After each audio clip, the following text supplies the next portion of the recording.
Jordan Dingle's causing a lot of people to make some impressive comments. Jordan was a talented player coming out of high school, out of Bowling Green. We could have played him last year. The games that he played in the four, he actually played pretty good, but we had some older guys. He's a guy really that can do it all. He's a smart kid. Like I say, he can line up at YF, you can put him at Z. He's just a very knowledgeable kid, but he's very talented. And I think people starting to see what everybody else was seeing. So they put out a video from the scrimmage that showed him making one really competitive catch in particular. Is that kind of what we could expect? Yeah, he's made some big plays. He's a kid that works hard, but people don't realize he was they know in the state that he's a very highly recruited kid as a tight end. So he's very, how I want to describe Jordan is that I say like he's a Swift Army knife. He can do it all, but he's also a guy that's actually physical. People talk about his catches, but he blocked very physical in the scrimmage, and that's the part that gets me, that he's an all-around guy. To play for me, you got to be an all-around guy. Where does Keaton Upshaw stand coming back off his injury? Is he slowly working him in, or is he fully ready? He had a good practice today. He played the most snaps out of the scrimmage Saturday and had 2 big catches.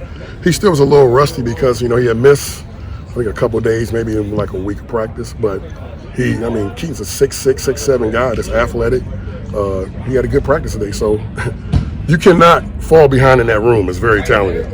And I know he sees that, and he came out and had a real strong practice today.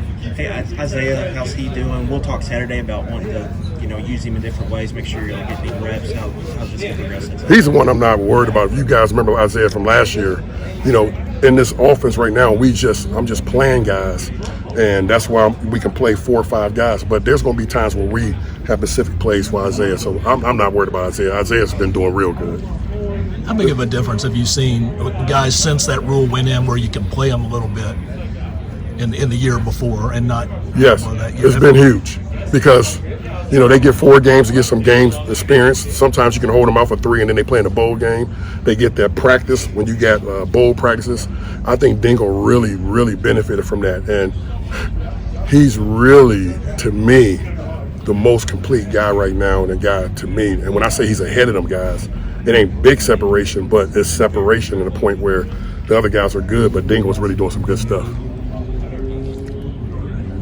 Vincent, how big are the tight ends going to be, just maybe to help out the tackles early, and some of the, maybe just get them up to speed, make sure they have the protection around them? I know that you want to throw the ball to them, but also it's huge to have them blocking. And yeah, that's a good point. I think to be wise, you got some young tackles. It just depends on how their progression is going with the tackles.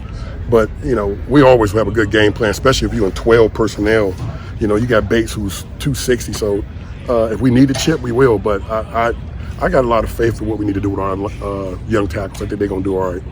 With all these pieces, how much fun can you have with like some of the heavy sets and that type of thing? I can't give you a lot of the secrets, man, but it's going to be, just know this, we got 5 good tight ends in there, and then you just read between the lines what that can turn out to be. I think you're going to be surprised what you see.